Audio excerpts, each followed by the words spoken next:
आणि आम्ही अस्सल मराठी बोलणारे देशभक्त हिंदू आहोत. देवेंद्र फडणवीस हिंदू आहेत का मराठी आहेत का दोन्ही आहेत का नाही आहेत हे त्यांनी सांगावं.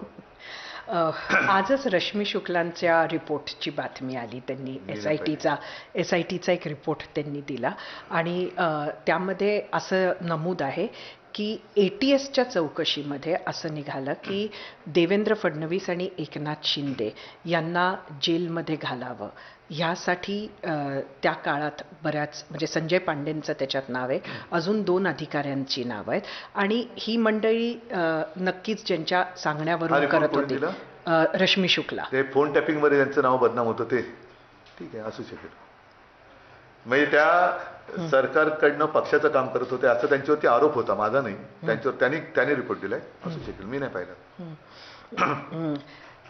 त्यात आजच अण्णामलाई प्रचाराला आले होते मुंबईत आणि त्यांचं म्हणणं आहे की मुंबई ही महाराष्ट्राची नाही तर इंटरनॅशनल सिटी आहे, बॉम्बे. नाही मग ह्याच्यावरती देवेंद्र फडणवीसांनी उत्तर दिलं पाहिजे. आणि माझा तोच मुद्दा आहे की या सगळ्यांना मुंबईचं परत बॉम्बे करायचंय आणि त्याचे हे मराठी म्हणवणारे हे त्या संयुक्त महाराष्ट्राच्या वेळेला एक सखा पाटील नावाचा मराठी माणूसच होता आणि त्यांनी सांगितलं होतं यावंच चंद्र दिवा करू, मुंबई महाराष्ट्राला मिळणार नाही.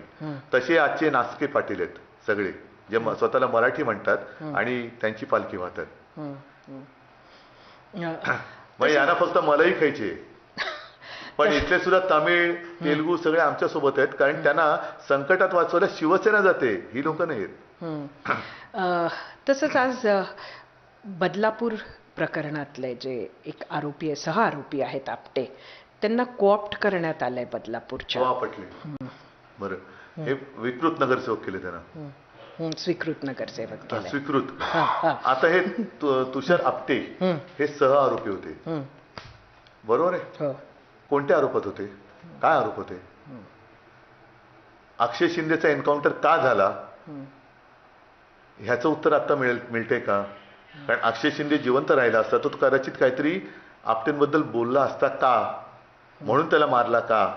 हे तुषार आपटे यांनी पक्षाचं काम केलं, त्यांनी नगरसेवक निवडून आणण्यात. म्हणजे अशा विकृत माणसाची मदत घेऊन तुम्ही तुमचा पक्ष वाढवताय, हे तुमचं हिंदुत्व आहे. हे तुषार आपटे हिंदू असले तरी ज्या गुन्ह्यात, म्हणजे त्या गुन्ह्याचं मी उच्चारी करायला मला लाज वाटते, अशा गुन्ह्याच्या सहआरोपीला तुम्ही स्वीकारता, हे तुमचं हिंदुत्व. हे कुठलं हिंदू? हे विकृती आहे. हे हिंदू ही संस्कृती नाही, ही विकृती आहे.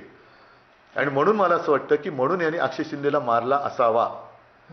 आता ह्याच्यावरती रश्मी शुक्ला काही प्रकाश टाकू शकतील का की जे घडलं नाही त्याच्यावरती केवढा खोल त्याने अभ्यास केला, जे घडलंच नाही त्याच्यावर, जे घडलंय त्याच्यावरती का नाही अभ्यास करत? मग त्या शुक्ला असल्या तरी हे का चुकला? म्हणजे हा काय अनाठाई प्रकार आहे. ज्या गोष्टी घडल्या नाही त्याच्यावरती तुम्ही आता एवढ्या वर्षांनी SIT वगैरे रिपोर्ट देते, आता काय करणार तुम्ही? आणि जो घडलाय प्रकार त्याच्यावरती तुम्ही काहीच प्रकाश टाकत नाही आणि सरळ त्याला स्वीकृत करताय.